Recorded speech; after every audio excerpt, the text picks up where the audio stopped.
Today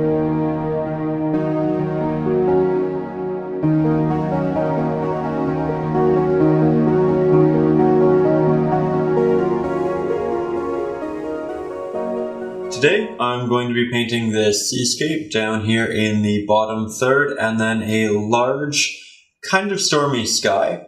But to make it interesting, I'm going to ensure that this portion of the sky is casting a lot of shadow on this portion of the water. And I'm doing this to diversify it, to have a darker side and a brighter side. Because generally when you paint water and the light hits it all in the exact same way, you can render something perhaps a little bit boring. And so, to make it a little bit interesting, to add on to it, to diversify it, we're going to play a lot with light, having it coming through up here. And with all of that being said, I'm going to be using two brushes for this. They are both square-headed brushes. They are old, they are ratty, and that is how I like them. I like it when the brushes themselves create inconsistencies within the painting. I also like square-headed brushes because the edges are sharp and they hold a good amount of paint. Now, all of that intro stuff over, I'm going to begin at the top of a wave by taking some very light mixed blue here. And I'm just going to apply that right here.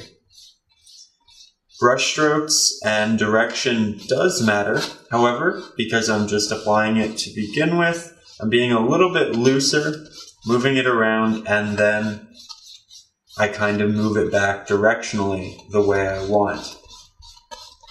Now, I'm only doing this color for the top portion of the wave because the light is going to be coming through, casting through the top, and as we get down further, it's going to get a lot darker. So I'll grab this tone here for that. The light can't penetrate a certain amount of water, right? At a certain point, it just becomes too dense. And that's when we get a little bit darker, as we are here. I'm not putting on too much paint, and I'm also scraping it to a point so that if I want to change the color or dramatically alter it, I won't get a muddy aesthetic. These are also not pure blues. They are mixtures with gray, and later on I'll probably throw in little portions of yellow and even red, just to diversify it to a point. See, I'm blending in the way the wave would be moving. And you don't have to make it soft. You don't have to do a soft blend. I really like brush strokes in my work, and I like to see them. So I'll probably end up making a lot of this messy, or rather not smooth in my final layering. But right now, I'm just trying to cover the canvas to a point. Now here, I'm going to an even darker shade. It has a little bit more gray in it. But we're just going to begin working in that shadow and the colors that it's going to have. Now, you notice how there's a little bit of a design in all of the movement here. I'm just kind of taking my brush, moving it up, moving it down, taking brighter colors, and just moving them about, separating different portions, moving up, and down, and I'm moving my hand almost manically in the process to ensure that every time I do it, I render something a little bit differently. So that's important. Also note that this isn't the final top coloring. I will make it a little bit brighter, I will add a highlight, and I will have it rushing over. However, I want to get the top portion of this sky done first, because I want the top of this wave to really be the brightest point along with here in the sky. So if I were to add on that light right now and then I went and did the sky, I would risk diluting the pigment here and therefore lose the effect and the luminosity of all of it. So just keep that in mind when you're layering and deciding when you want to put things on. Yes, that part is probably going to be fairly exciting to add on to the painting because it is so vibrant, and it is the point where we want our eye to go. However, if you really want it to have that full effect, you'll probably want to wait a little bit of time. So with all of that being said, here I'm taking that same tone, I'm putting it down here, and this is going to be the top of another wave. So the brush is a little bit dirty, it has a little bit of those darker tones, and so you're getting different pieces of light being cast and changed around here, which is important. You don't have to clean your brush all the time because sometimes it does aid you in creating interesting subtleties. Now here I'm trying to connect this wave to that wave, so I'm just bringing it back.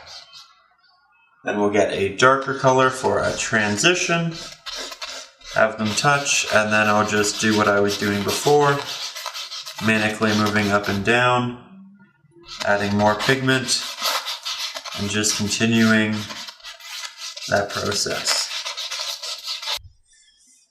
Now I'm moving to my smaller square-headed brush, and I'm going to start outlining edges for larger waves.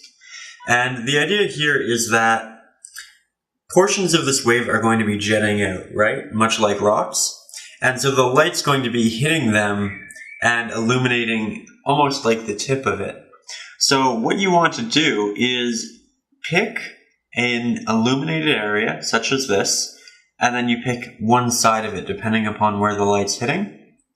And I'm just lining on a little bit of additional extra light, dragging it down into these darker areas, kind of moving with that back and forth motion of before. I'm not blending a lot of it, and I'm also not really pushing my brush into the canvas. An example, you can probably hear that when I'm pushing the brush into the canvas, whereas here,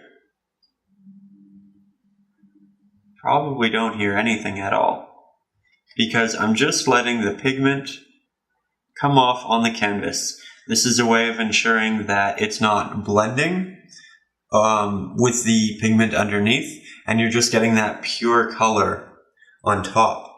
It's also important to note that I'm not creating a bunch of individual lines like that, right? Instead, I'm creating little broken pieces that kind of fit together in different ways. You don't want it to look manufactured, and you don't want a bunch of the same line. Even here, 1, 2, 3, 4, it's a little bit too similar, and so I'm going to have to break that up somehow. Now here, I'm just kind of expanding upon what I was doing. I'm adding highlights again to the tops of all of these waves. And it's also important to note that waves shouldn't always be in the same shape, because then again you get something boring. The main theme, I think, of my videos has been that you want things to be diverse and interesting, right? And that is very much the case here. You see how this wave, it barely comes up, right? Whereas this one, it comes up and almost assumes a blocky shape. It's not sharp. Over here, we almost have just a large rolling piece. So all of these waves are different from one another. And I think that's incredibly important when you're rendering a storm or a body of water or whatever you're doing, because it is going to be different. It's going to be very different.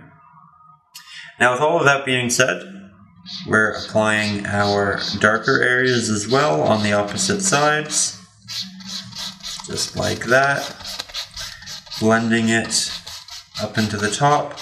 It's fairly thin, so I'm not worried too much.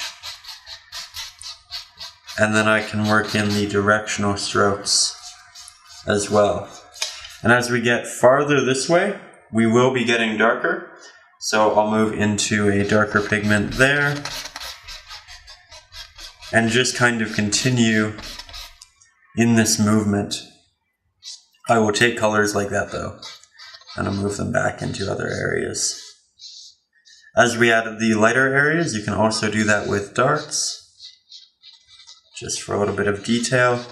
Now we have all of these really little highlights that we added on, but they still need to occur in these areas as well, because these areas are still getting light, however they're just not getting as much highlight as that.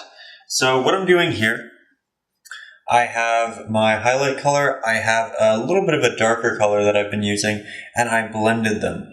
So now I'm going to use this mixed tone, and I'm going to incorporate that down here in the darker areas.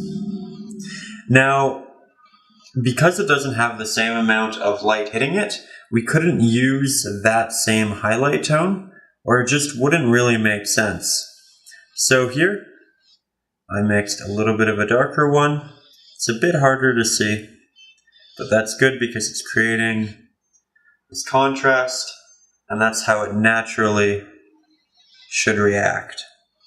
Now, as we said in the beginning, the other side here, it's all going to be cast in shadows. And so here I'm going to show you on my palette, I have two tones mixed for the shadows, neither of which are black. There you can see what an actual black is. And I'm using this actually as my highlight and this as the darker tone. Now, if I really need to highlight something, I will go to this, but I'm completely leaving out these brighter tones now. And so we're just going to continue with all of that. I'm going to begin with the darker tone and just kind of draw in the proper horizon line here. Doesn't have to be great. Drag it down. Again, right now, I'm not worried about the brushstroke direction or the thickness of the pigment. Just trying to get an idea of how far I want to move everything. Then I'll get a bit of the brighter tone, and I'll mix that there. You can't really see a great difference when they are both scraped onto the canvas. However, when we go back and we add it in a more thick layer, you'll definitely be able to see the difference. So all of this is very far away, and we need to remember that it needs to remain kind of ambiguous. Here we have a lot of detail because it's in the foreground. Back here, you're really not going to see much at all. Now I'm going to take my smaller square-headed brush, and I have that very light pigment, and I'm just doing little tapping motions to have the water kind of erupt off of the waves. I'm not blending anything. I'm not even letting the brush touch the canvas. I'm just letting the pigment itself come off and create this splashing effect. Now, I almost have the water finished here. However, I'd still like to go in and darken this portion a little bit more with a glaze, and I'd like to add some more highlights and brighter tones to the tops of these waves where they're really capping and where the light really should be shining through them. However, I am going to wait until I do the sky to do the rest of that.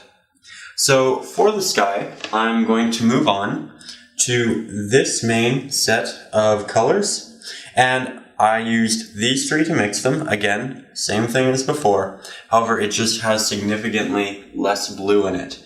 It's important to remember that the water is simply a reflection color-wise of all that's around it and its environment. And so the sky needs to have the same coloring. So with that in mind, I'm actually going to go in and take a little bit of titanium white and just apply it in some areas where I think I'm going to have the most highlight. Now, I'm not going to leave actual titanium white as my color on the canvas. I'm going to change it. I'm going to add a little bit of blue and a little bit of gray. But it's just an easy way to kind of figure out what I want to begin with. I'm using my brightest value, and then I'll know that I can't go past that in any other portion of the painting. So it's just an easy way to ensure that your values are correct from the start. I could also go and incorporate a darker tone that's casting the shadow to find out what my brightest and my darkest allotted values are going to be. Now I'm going to go back to my palette. I'm going to take this dark blue, which is almost the darkest tone that we used in the water. And I'm going to use that as the darkest tone that I use over here in the sky. And much like the white, this is going to define my values. And it's also going to be just roughly sketched in here at the start, so I know exactly what I want to do with it. So now that I have my lights and my darks put in, I know what my values are, I can begin to go to my color palette here. I'm going to take a lighter gray blue, and I'm going to start working up this cloud. This is the bottom of a very large dark cloud, and as we get higher up, it's going to be receiving more light. These are openings in the cloud that I'm going to be aware of. So I'm just taking that pigment, and I'm beginning to blend it minorly. Still want my brush strokes to show, but I do want a bit of a feathered transition. This is a cloud, it's not something with a very harsh aesthetic. See, we're just taking more of that same color. And right now, it's fairly void of detail. That's fine, we're just getting in the base. When I want the detail, I will move in with this smaller square-headed brush. Now that being said, I'm going to take a brighter tone. I'm going to begin on the next portion of this cloud. Again, as we get higher up, we get brighter and brighter.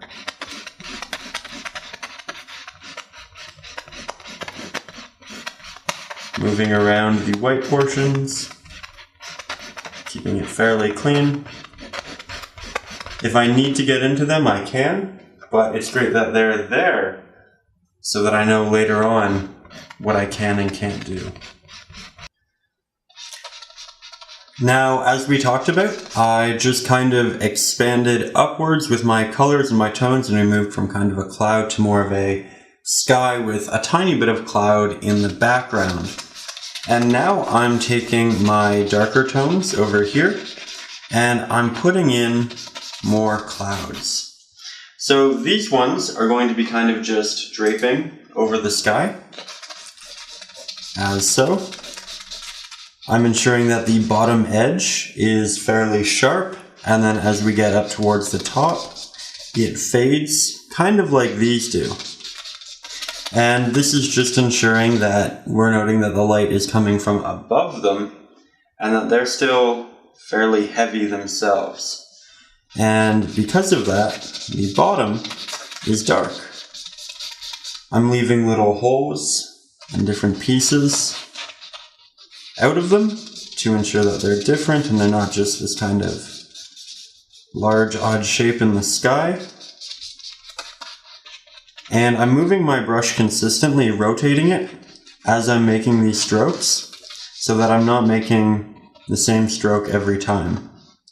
On occasion, I will go back and I'll slightly feather the edges of some of these strokes, and that is by just moving the brush over them very lightly, very delicately. I'm just trying to create little interesting things to occur. So the idea here is that light is kind of emitting through here the clouds, and it's breaking out down here. Now, we've illustrated that in the water by giving these waves much more light than these, where they have a shadow cast, and I'll finish that area in a little bit. But to further illustrate that this is where the light is emitting from, this is where it's coming from, and it's casting down this way. We can work on little details in varying clouds in between as well. It's not just about that point and the water, it's about what's going on in that transitional stage. So here I'm taking a bit of a white, and I don't need to mix it with anything else because I already have so much pigment on the canvas, the white will be diluted when I apply it. And I'm just expanding this light area in cloud-like shapes. So the idea is that there are all of these edges to varying clouds as we come down. And they're going to be brighter here in the middle as the light cuts through them. So we're just expanding. I'm keeping the edge closest to the light, fairly sharp, and then it's kind of being dragged down and diluted, almost like a gradient, to a point as we move farther down this area. Now, it's one of those things where it's easy to do too much, so be cautious with it. And if you do mess up, if you do perhaps apply too much, as I have, this is actually the second time I've filmed this portion, because the first time I incorporated way too much. I just took a darker color, I scraped off the white paint, and then I reapplied that darker color. So don't worry about messing up, but recognize that it is something that should probably be done with more subtlety, and you don't want too much going on. You're implying the light's moving. You don't have to make that the main visual point or aspect of it all. Now down here on the horizon, to kind of play with the color and switch things up a little bit, I'm taking a little bit of yellow ochre, mixing it with my grays, not so much my blues because I don't want to accidentally render a green, but I'm just working with the same values as I was before. And this is another area where light can be coming through just a little bit on the horizon. Now, we generally don't think of light being this dark, but it is farther away, and clouds are probably still being cast through it. So this is just a very little warm portion of our painting. I'm trying to keep the horizon line not too sharp, because it is so much in the distance, and the waves are moving and creating semi-transparent pieces over it. So that's what I'm doing there. Then I'm going to take a bit of a darker blue, a little bit of my sky blue. I'm going to work that in to the clouds that we've already created. Create a little bit of a blend between the two, except that I'm going to make a bit of green, and then pull lines up and down between them to kind of represent, maybe it's rain, maybe you could even have something interesting like a twister in the background if you really wanted to explore that type of technique. But the idea here is we're just trying to diversify the color, make sure that the painting isn't boring, and do so in a cohesive nature. Now that I have a generally decent layering of the sky down, I'm going to take my smaller square-headed brush with a bit of white and a tiny bit of this blue, just so the mix is a little bit brighter, and I'm going to begin to layer on the water that is kind of coming off of it.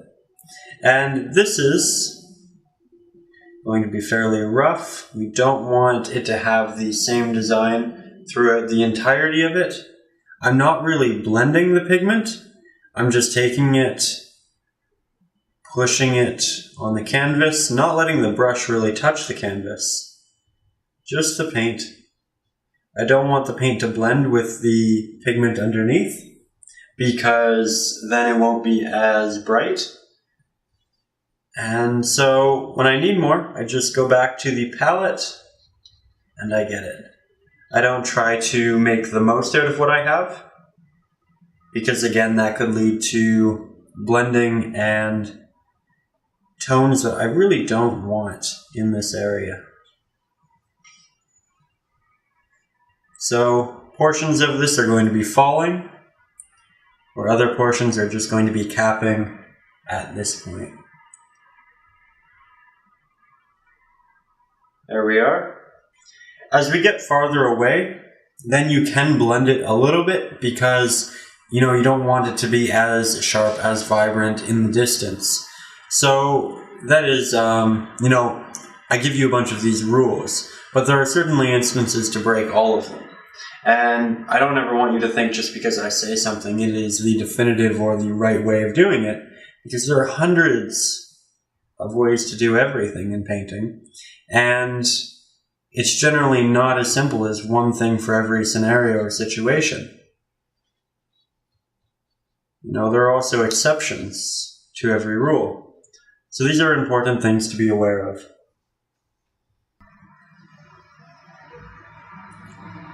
And there we have the finished piece. So I truly hope you've enjoyed. I hope you feel like you've learned something. And on the note of finishing this, I think that a lot of us have a lot of different connotations and contexts in which we consider a painting finished.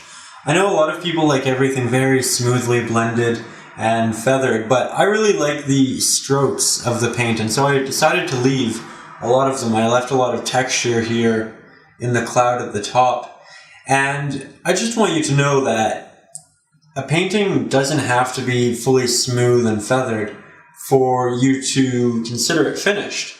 It's finished when it's the way you like it. I like texture, I like the brush stroke, and so I decided to leave them in. So just keep that in mind, that you don't have to do all of these other little intricacies and details if you don't want to. Perhaps the intricacies and the details are the brush strokes themselves, are the unblended portions of the painting.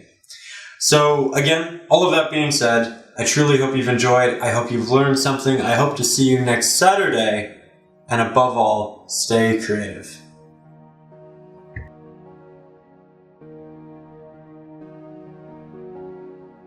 I truly hope you've enjoyed, and again, if you have any questions or inquiries regarding today's painting, I implore you to leave me a comment in the comment section down below. I'd be more than happy to attend to it and help you in any way that I can. Now, all of that being said, if you've enjoyed today's video, if perhaps you'd like to see more, then I'd implore you to hit that subscribe button and consider signing up for my weekly newsletter. Upon signing up for that, I will send you a free real-time painting tutorial of a winter cardinal, and in addition, every Saturday I will also send you an update email including all of the videos that I've released from the past week and also tips and tricks. On a similar note, if perhaps you'd just like to see what I'm doing, stay up to date, see my work, and perhaps even send me a message, you can find me over on Facebook.com. Now, all of that being said, again, I truly hope you've enjoyed. My name's Ryan O'Rourke. I hope to see you next Saturday, and above all, stay creative.